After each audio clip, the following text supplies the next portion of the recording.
would earn their living by picking oranges. That's right.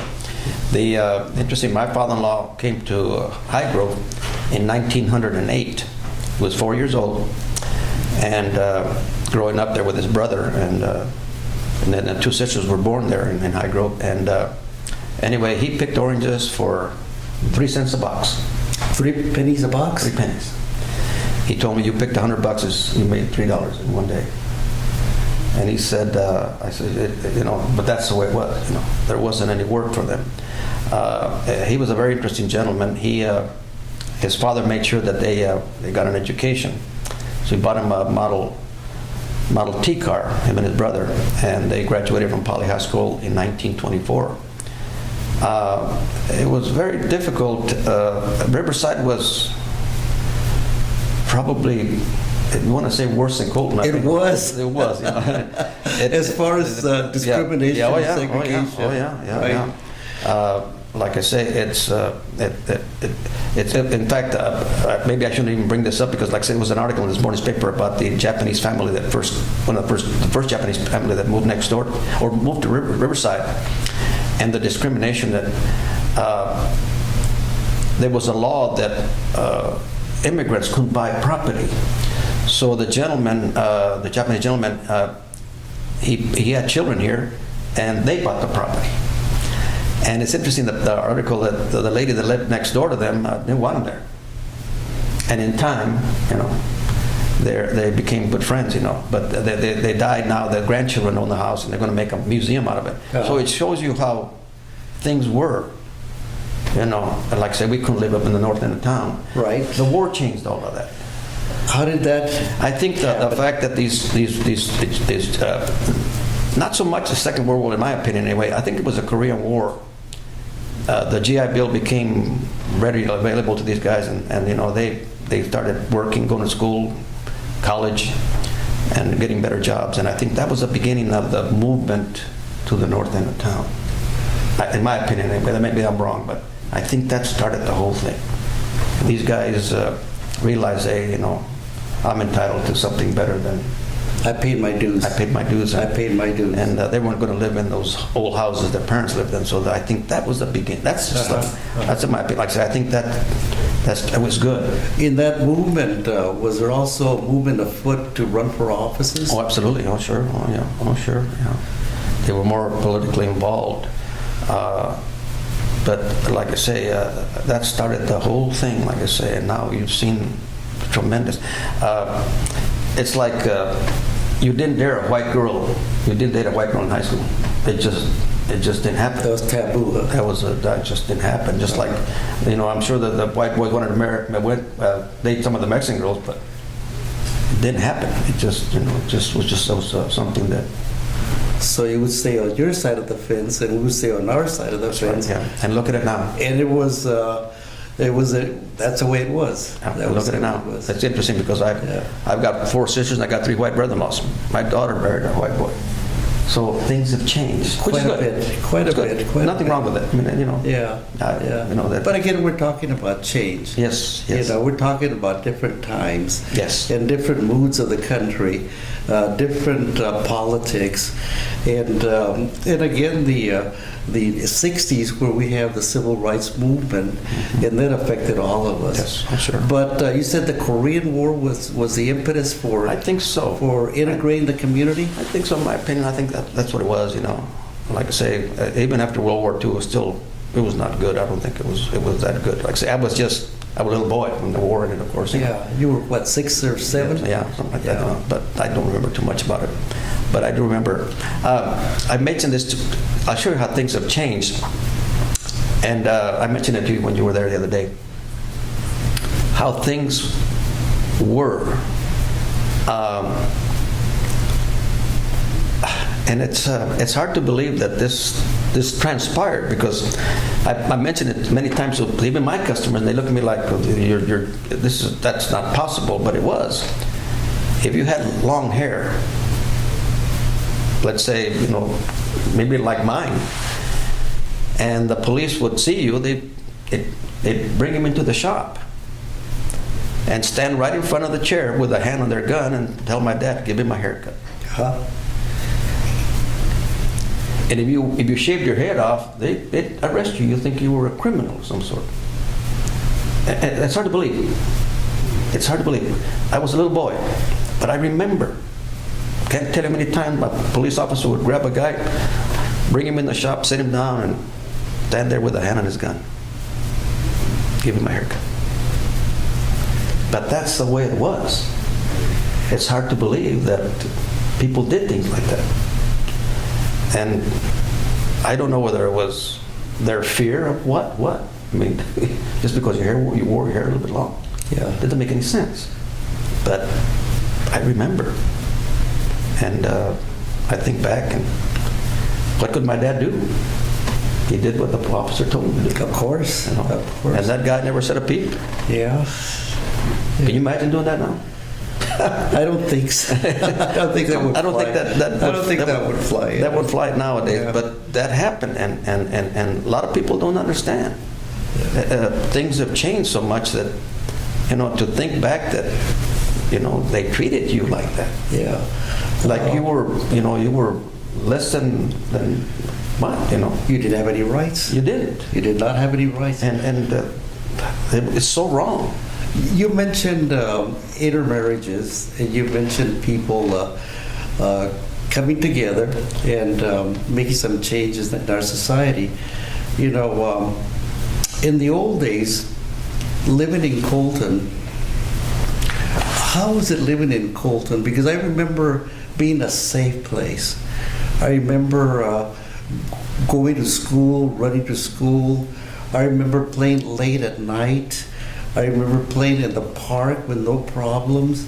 I saw it as, everybody seemed to take care of you. It was such a small community that everybody knew each other, and everybody was related to one another.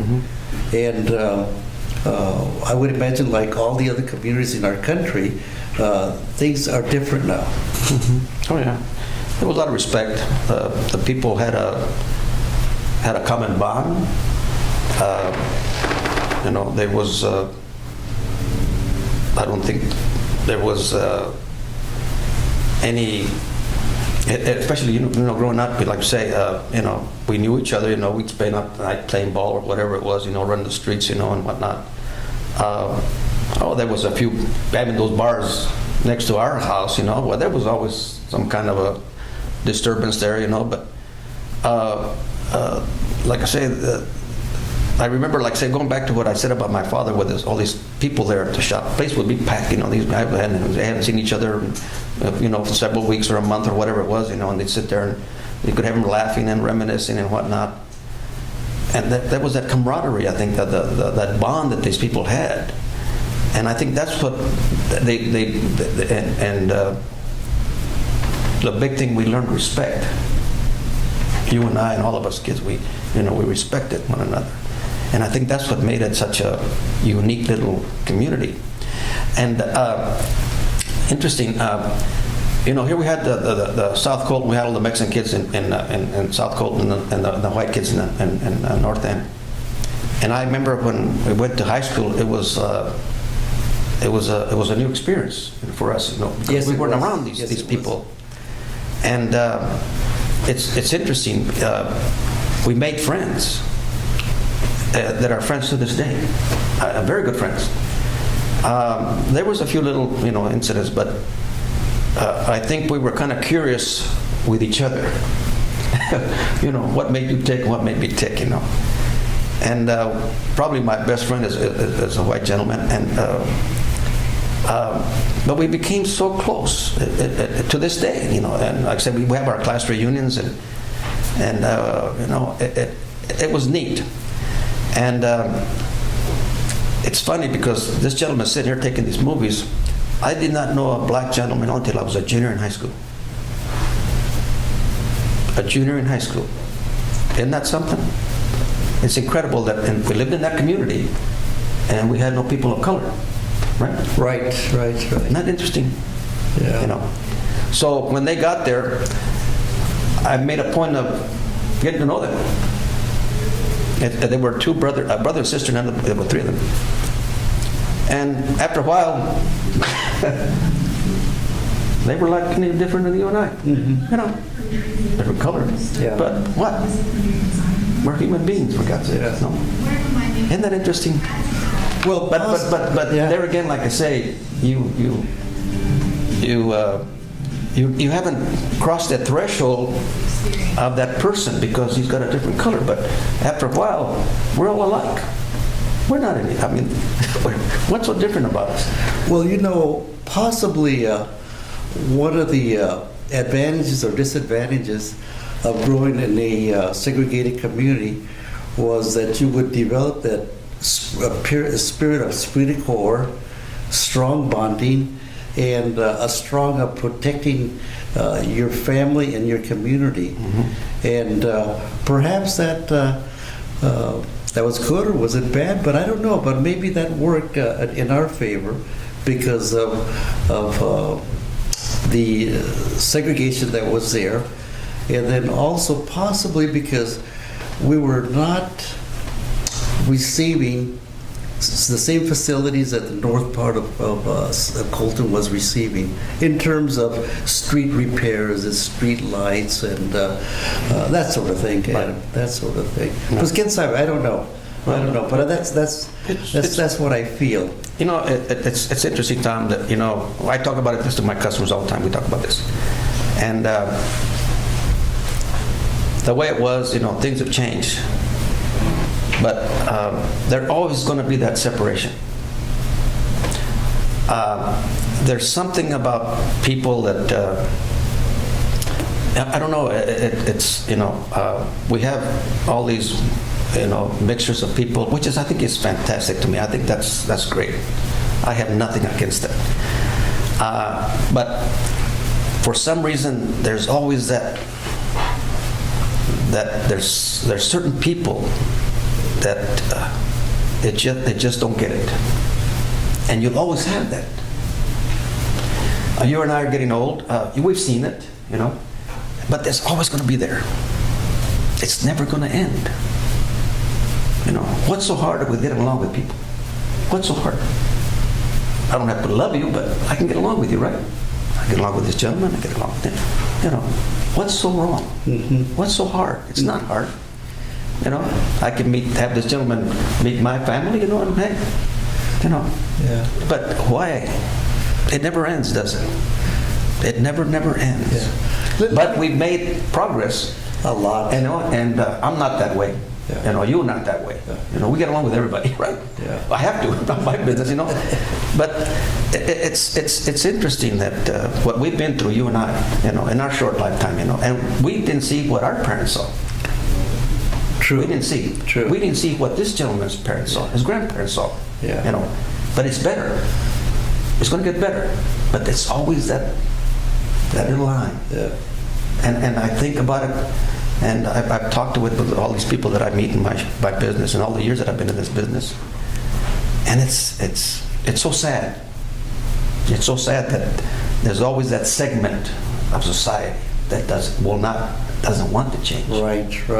You know? But we changed it. You and I worked to change this, you know, to make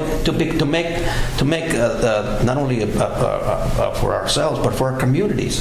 Well, you know, that's why I was so intrigued about your father.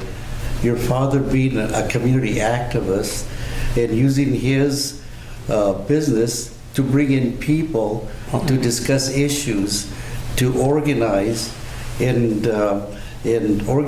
develop programs that would address the issues that were at hand at that time. Yes. And for example, you mentioned Los Progresistas, which was a program to people getting together and providing assistance, not only medical assistance, but also assistance for scholarships and assistance for people that couldn't bury their families.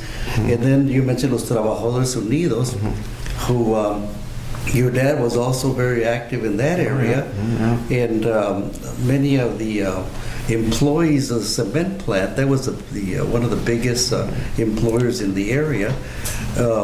They formed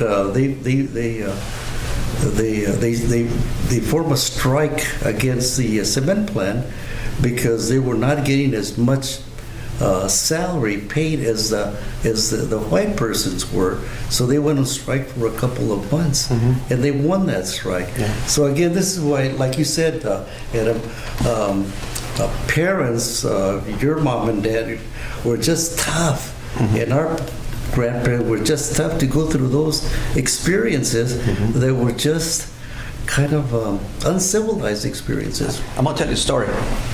And this was told to me by a gentleman that worked at a cement plant. And it's the story is such that it tells you how they felt about these people, how they treated them, how they treated them. I was about maybe 18 years old, and he was a friend of my father's. And he had come to the shop that particular morning, and I was in there for some reason or other. And he had retired from the cement plant. And so I'm going to tell you a story that happened to me many years ago. And there again, like I said, it shows you how they treated these people. He was a miner. He was a miner in the deep part of the cement plant down in one of the shafts, I guess. And they used to wear these. They didn't have the aluminum hats at that point in time, the safety hats. They had a hat that was made out of like a fiberboard, okay? And he would tell me that sometimes they'd be in these pits, and a little rock would fall, and they'd go right through the helmet. And he says you'd feel a little blood, when they take your head, And he says he would tell me you feel the blood, So they were always aware of an avalanche. And anyway, this particular day, him and another fellow were working in this pit way down, I guess, really deep, and they were very concerned about a landslide. They knew it was very dangerous. So anyway, he says, we were working down there, he says, and I wish I could remember that man's name too. But anyway, they were working down there, and they heard this rumble. And they knew. And he started running to get away from all this avalanche. And a rock hit him and knocked him out. And he says he's not sure how long he was there. But he says all of a sudden, he says he felt something hitting his face. And he put his hand to his face, and it was blood. And he couldn't understand where the blood was coming from. And he looked over there, and there was his friend. A rock had decapitated him. And his heart was still beating. And it was throwing the blood on his face. And that's what woke him up. And he said, of course, he was dead. He says he picked him up. This is a big gentleman. He says, I picked him up. And I carried him all the way to the front office. And I put him down. And they looked at him, and he told me to take the rest of the day off. Take the rest of the day off. So Life was not worth too much then. when he told me that story, I sat there and I looked at that and told me this. Yeah. But like, Well, fortunately, we've come a long way. we have it. Adam, is there anything that I missed or that you kind of thought about during our conversation that you would like to bring up? No, I think the